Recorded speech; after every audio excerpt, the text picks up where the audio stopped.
Thursday. We're going to take just a quick break here and we're going to do a political interview. We've got a gentleman that's in the studio with us this afternoon that dropped by our community today. Bill Hagerty is here. He is running for the open position of senator that Lamar Alexander is going to be vacating. And he's going to tell us a bit about himself and introduce him to our listening audience this afternoon. So, Mr. Hagerty, first of all, good afternoon, and how you doing? I'm doing great, Dwayne. Great to be back here. Great to be with you in Bradley County again. Well, first of all, let's kind of start from the beginning. Tell us a bit about yourself and your family. Well, I'm a Christian conservative. I'm a businessman with an outsider's perspective, much like the president. And I'm running to help him continue the winning streak that he's put America on track with in Tennessee, to continue growing our economy, to continue bringing good jobs to Tennessee, and certainly to bring Tennessee values to the U.S. Senate. To give you a little background on myself, I'm a fourth-generation Tennessean. I'm from Gallatin, Tennessee, Sumner County in Middle Tennessee. We had a small farm there. I grew up going to public schools. My mom was a school teacher, a career school teacher for more than 50 years. My dad worked road construction. And they really taught us the value of hard work as a kid.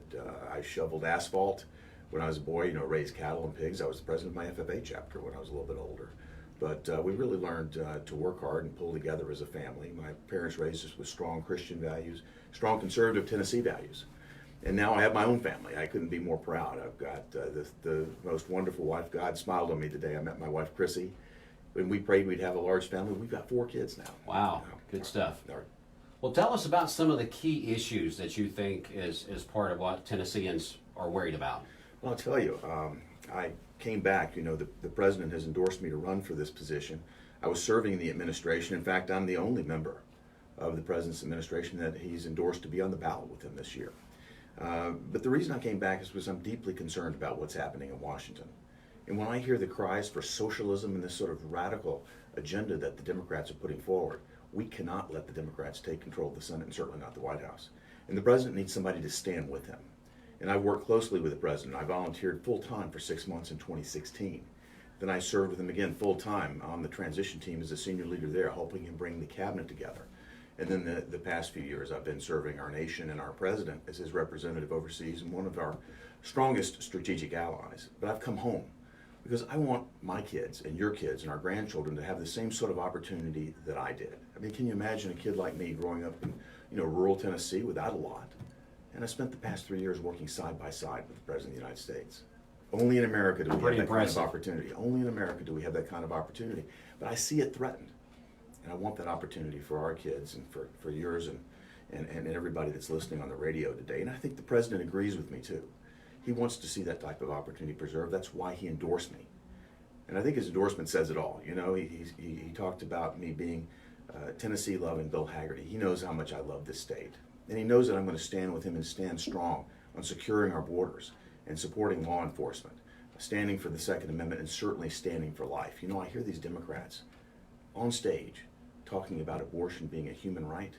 It makes me want to cry. Abortion takes a human life. I'm going to stand strong for our military and our veterans. I'm going to stand up against radical Islamic terrorism, just like the president is doing it right now in the Middle East.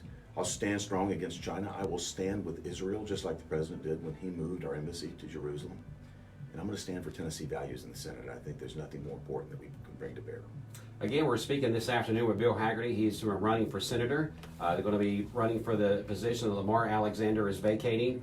You mentioned the president. You mentioned what's going on in the Middle East. I know that's been a hot topic over the last few days.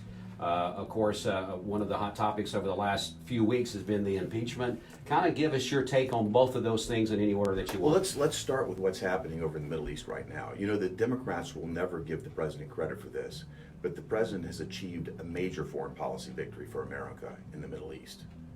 The previous administration tried this policy of appeasement. They, provided Iran with pallets of cash. What did that lead to? That more state-sponsored terrorism that was financed with that cash. And what the president is doing is he's standing for deterrence. The president does not want to see war with Iran. But what he wants to do is protect American lives and American interests first and foremost. That's what he did by taking out Soleimani. And what he wants to see is an Iran that behaves like a normal country rather than the largest state sponsor of terrorism, and a country that's doing its best to obtain a nuclear weapon. And I think the president said it best. As long as he's the president of the United States, Iran will never have a nuclear weapon. And I'll say this, as long as I'm senator, as long as I serve in the United States Senate, if I'm fortunate to be sent there by the voters of Tennessee, I will see to it as well that Iran never has a nuclear weapon.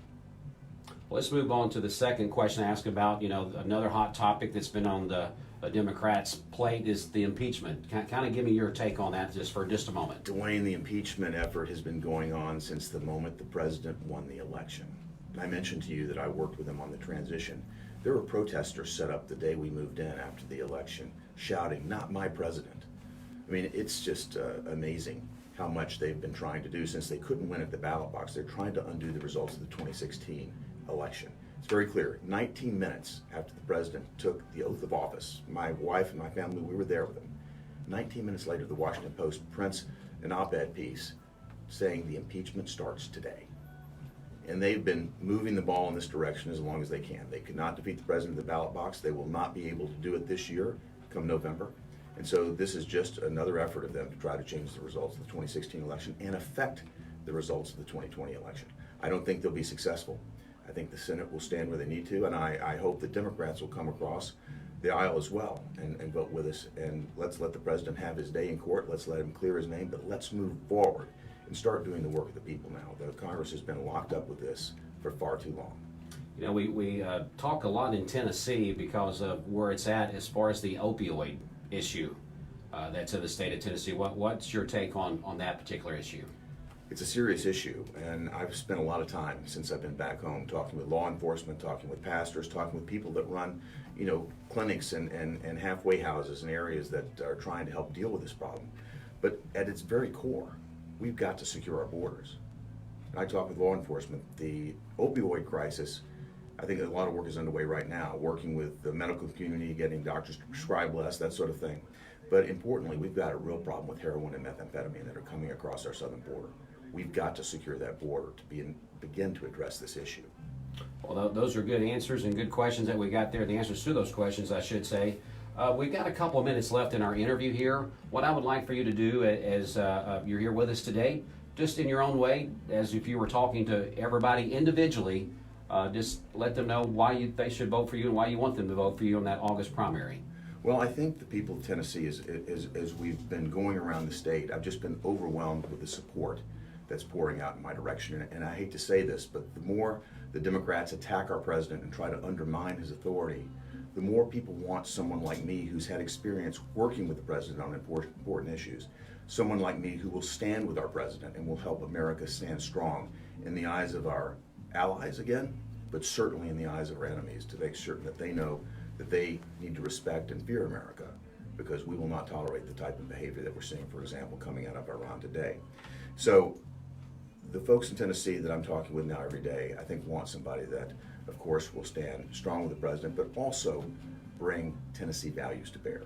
And I think me being a strong Christian, a conservative, and a businessman with an outsider's perspective really does bode well for the type of representation that Tennessee wants to see in the Senate. Someone who will bring Tennessee values to the United States Senate and make certain that our conservative values are carried forward.